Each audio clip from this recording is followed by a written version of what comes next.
అందరికీ నమస్కారం. నా పేరు Paila Lakshminarayana, consultant neuro surgeon, brain and spine specialist, Srikakulam.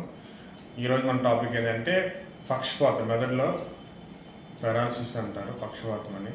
ఇది ముఖ్యంగా రెండు రకాలని ఉంటుంది. ఒకటి రక్తం పగిలిపోయి, రక్తంలో పగిలిపోయి గడ్డలా ఫామ్ అవడం, ఇంకోటి రక్తంలో రక్త ప్రసరణ ఆగిపోవడం. ఈ రెండు కంప్లీట్గా వ్యతిరేక, 100% వ్యతిరేకంగా ఉంటుంది. ఈ స్ట్రోక్ అనేది ఈ మధ్యకాలంలో చాలా ఎక్కువగా నమోదవుతున్నాయి. ముందుగా మామూలుగా అంటే ఇంతకుముందు ఏంటంటే 35 సంవత్సరాలు దాటిన వాళ్ళకి 35 నుంచి 45 సంవత్సరాలు దాటి 60-70 సంవత్సరాల వరకు కూడా వస్తుండేది.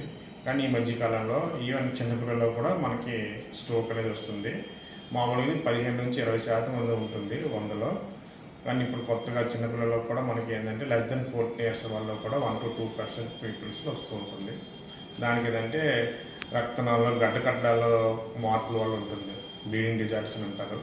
వాటిలో ఎక్కువ జరుగుతుంటుంది. కొన్ని టార్చ్ ఇన్ఫెక్షన్స్ నుంచి ప్రెగ్నెన్సీ టైం ఉండేటప్పుడు వాళ్ళకి ఏంటంటే వాళ్ళ వ్యాస్కులైటిస్ అనేది ఉంటుంది. దాని ద్వారా రక్తనాళాలన్నీ మెత్తబడిపోయి ఈజీగా పగిలిపోవడం జరుగుతూ ఉంటుంది. అంతకుముందు కూడా వాళ్ళు ఏదైనా చిన్నపిల్లలు వాళ్ళ ఫ్యామిలీస్లో ఏమైనా హిస్టరీ ఉండి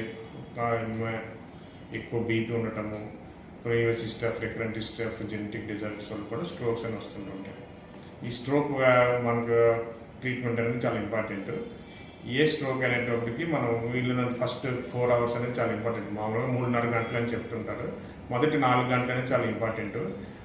ఆ టైంలో వచ్చిన రోజులు అయితే మనం దానికి తొందరగా లక్షణాలన్నీ గుర్తించి తొందరగా రాగలిగితే మనం మందులు ఇవ్వడం ద్వారా, మనకి చిన్న స్ట్రోక్ అయితే మందులు ఇవ్వడం ద్వారా మన వ్యక్తిని వెనక్కి తీసుకురావచ్చు. ఆ మధ్యకాలంలో ప్రైమరీ ట్రీట్మెంట్ అయిన తర్వాత మిగతా ఇన్వెస్టిగేషన్ చేసి దానికి తగ్గట్టుగా రక్త పరీక్షలు, ఎంఆర్ఐ స్కాన్ చేసి ఆ స్ట్రోక్ తీవ్రత మెదడులో ఎంతవరకు ఉందో చూసుకుని దాన్ని బట్టి సర్జరీ అవసరమైతే ఇమీడియట్గా సర్జరీ చేయాల్సి వస్తుంటుంది. మెదడు వెన్నుపోస సంబంధించిన ఏంటంటే మెదడులో చుట్టూ ఉండే రక్తనాళంతో పాటు చుట్టూ బోన్ అని ఉంటుంది. సో ఏ చిన్న ఎఫెక్ట్ జరిగినా అది బోన్ అనేది బయటికి ఇలా సాగే గుణం ఉండదు కాబట్టి దాన్ని ఒత్తిడాన్ని మెదడు లోపల ఉండి బ్లీడ్ చిన్నదైనప్పటికీ దానివల్ల జరిగే పర్యావసరం అనేది చాలా ఎక్కువగా ఉంటుంటుంది. అందువల్ల ఏంటంటే ఏ పెద్ద స్ట్రోక్ అయినా సర్జరీ అనేది చాలా ఇంపార్టెంట్. సో మామూలుగా ఈ స్ట్రోక్ లక్షణాలు ఏముంటాయంటే మనకి తల నొప్పి రావటము, సడన్గా కాలు శక్తి తగ్గిపోవడము, కంటి చూపు తగ్గిపోవడము, అనవసరంగా ఎక్కువ మాట్లాడడం కానీ మనిషి సడన్గా డల్ అయిపోవడము, మూతి వంక రావడము, కొంతమంది ఫిట్స్ కూడా వస్తూ ఉంటుంటాయి. తెలియకుండా యూరిన్ అయిపోవడము, నడిచినప్పుడు బ్యాలెన్స్ కోల్పోవడం, ఇవన్నీ కూడా మనకి స్ట్రోక్ లక్షణాలు అంటుంటారు. బట్ ఇదేంటంటే ఆ ఏరియా బట్టి, మెదడు ఉండే ఏరియా బట్టి మనకు ఉంటుంది. అది కొన్ని ప్రైమరీ చాలా ఇంపార్టెంట్ ఏరియాస్ ఉంటాయి, కొన్ని తక్కువ ఇంపార్టెన్స్ ఉంటాయి. సో ఆ ఏరియాస్ బట్టి మనకి సింప్టమ్స్ అనేవి ఉంటాయి. కొన్ని ఈవెన్ పెద్దగా వచ్చినప్పుడు కూడా మనిషి అనేది మాటలంతా బాగానే ఉంటుంది, శక్తి పోతుంటుంటుంది. ఇవన్నీ ఏంటంటే మనం అవసరాన్ని బట్టి మనం చూసుకుని సర్జరీ చేయాలి. సో మనకి ఆ 3-4 hours మీరు మంచి న్యూరో సర్జరీ రాగలిగితే ఆయన దగ్గర చూసిన వెంటనే ఆ 2 రకాల చూసి దానికి తగ్గట్టుగా మందులు ఇస్తే మిగతా వర్కప్ కూడా చేయడం వల్ల మనం ఇది నిజంగానే సర్జరీకి అవసరం ఉందని కూడా సర్జరీ కూడా చేయొచ్చు. అది చాలా ఇంపార్టెంట్ అనమాట. సో ఇవి ఏంటంటే ఇందులో రిస్క్ ఫ్యాక్టర్స్ అని చాలా ఉంటాయి. లైఫ్ స్టైల్ రిస్క్ ఫ్యాక్టర్స్, కొన్ని మాడిఫైబుల్ అంటే మనం మార్చుకోగలిగే రిస్క్ ఫ్యాక్టర్స్, మార్చుకోలేనటువంటి లైఫ్ స్టైల్ రిస్క్ ఫ్యాక్టర్స్ అనుకునేసరికి ఏమవుతుందంటే సరిగ్గా వ్యాయామం లేకపోవడము, ఎక్కువగా స్మోకింగ్, డ్రింకింగ్ చేయడము, యోగా అలాంటివి లేకపోవడము అలాంటివి.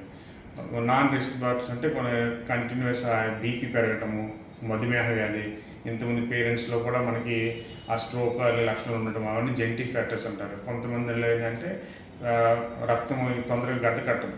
అలాంటి వాళ్ళు చిన్న స్ట్రెస్ వచ్చినప్పుడు కూడా మనకి ఏమవుతుందంటే ఈజీగా బ్లీడ్ అయిపోతుంటుంది.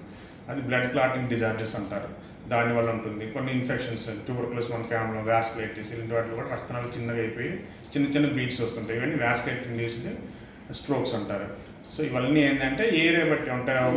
స్టార్టింగ్లోనే పెద్దగా జరగవచ్చు, చిన్నగా జరగవచ్చు. చిన్న స్ట్రోక్స్ అనేది ఏంటంటే మందులతో సరిపోతుంది. పెద్ద స్ట్రోక్ అనేది సర్జరీ అని ఉంటుంది. దీంట్లో మళ్ళీ పెద్ద మెదడు, చిన్న మెదడు సంబంధించి ఉంటుంది. చిన్న మెదడులో అంటే ఏరియా చాలా చిన్నగా ఉంటుంది, బట్ చాలా క్రిటికల్ అనమాట. ఆ ఏరియాలో ఏ చిన్న బ్లీడ్ వచ్చినా కూడా మన ఆపరేషన్ అనేది చాలా ఆపరేషన్ ఒకటే ట్రీట్మెంట్. దానివల్ల ఏంటంటే మనిషి ప్రాణాన్ని రక్షించవచ్చు. దాంతోపాటు దానివల్ల కాలు చేయకపోయే శక్తిని మనం మళ్ళీ తిరిగి రప్పించవచ్చు. మందులో మనిషి బాగానే ఉన్నాడు కదా, చెయ్యి కాలు పోయింది కదా అని చెప్పి మనం వెయిట్ చేయడం వల్ల ఏమంటే ఆ శక్తి మనం వెనక్కి తీసుకురావాలి. అందువల్ల మీరు వేరే డాక్టర్స్, న్యూరో ఫిజిషియన్స్ కానీ జనరల్ ఫిజిషియన్ దగ్గరికి వెళ్ళి అనవసరంగా టైం వేస్ట్ చేసుకునే ఆయనది ఆ టైం దాటిపోయేటప్పుడు మీరు వచ్చినప్పుడు సర్జరీ చేసిన వాళ్ళు కూడా ఉపయోగం ఉండదు. సో స్ట్రోక్లో ఏంటంటే ప్రైమరీగా మీరు న్యూరో సర్జన్ కలిసినట్టయితే మనకు రెండు రకాల ఉపయోగం ఉంటుంది. మనం మెడికల్గా అవసరం మెడిసిన్ మనం పడతాము, లేదా సర్జరీ అలా ఉంటే వెంటనే మీరు దానికి అంగీకరించినట్లు సర్జరీ కూడా మనం చేసుకోవచ్చు. ఈ డిలే అనేది ఉండదు. దాని ద్వారా మనం అది మనిషి ఆ పేషెంట్ని కావాలి, పేషెంట్ ఫ్యామిలీని కూడా మనం రక్షించడం అవుతూ ఉంటుంటాం. సో దీంట్లో ఏంటంటే మనం మనం దాన్ని నివారించవచ్చు. రెగ్యులర్గా ఎక్సర్సైజ్ చేయటము, స్మోకింగ్ తగ్గించడము, డ్రింకింగ్ కూడా ఆపడము, దాంతోపాటు ముందుగానే ఫ్యామిలీ హిస్టరీలో బీపీ, షుగర్ అలాంటివన్నీ ఉండి ఇంతకుముందు రికరెంట్ హిస్టరీస్ ఆఫ్ స్ట్రోక్ అలా ఉన్నప్పుడు ఏంటంటే వాళ్ళ మీద యోగా అలాంటివి కూడా చాలా ఇంపార్టెంట్. ఇవన్నిటి కూడా మనం చేసి దాన్ని తొందరగా మనం నిరూపించవచ్చు. స్ట్రోక్ అనేది ఇప్పుడు మనం ఎన్నివేళకి ఈ రోజులుగా ఇంటర్నేషనల్ యోగా డే కాబట్టి యోగా ఇంపార్టెంట్ కూడా చాలా ఎక్కువ ఉంటుంది. దీనివల్ల అంటే మనం అనవసరమైన ఫ్యాట్ని తగ్గించవచ్చు, కొలెస్ట్రాల్తో పాటు బీపీని కూడా కంట్రోల్, మెదడును అన్ని హృదయం అన్నిటి కూడా మనం రెస్ట్లో ఉంచి అనవసరమైనటువంటి ఈ కొలెస్ట్రాల్ ఇటువంటి కూడా మనం యోగా ద్వారా తగ్గించుకోవచ్చు. సో మానసిక ఒత్తిడిని తగ్గించడం వల్ల కూడా మనకి బీపీని తగ్గించి మనం స్ట్రోక్ రాకుండా తగ్గించవచ్చు. ఈ యోగా అనేది కూడా 1-2 రోజులు అయ్యేది కాదు, మనం దానికి నిరంతరంగా శ్రమిస్తూ ఉండాలి. దాన్నప్పుడే మనం దాని ఉపయోగం అనేది ఉంటుంది. 1 రోజు 2 రోజులు చేయడం వల్ల అనేది ఇది ఉపయోగం అనేది ఉండదు. సో ఈ మొదటిగా మనకి ఈ పక్షవాతం సంబంధించిన దాంట్లో ఈ 2 రకాలు, మనకి చాలా రకాలు ఉంటాయి.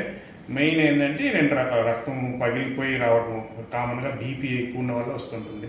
ఇంకోటి రక్తం ఆగిపోవడం వల్ల వస్తుంటుంది. సో ఈ 2 కూడా మనము పెద్ద వేయటప్పుడు సర్జరీ అనేది ఇంపార్టెంట్.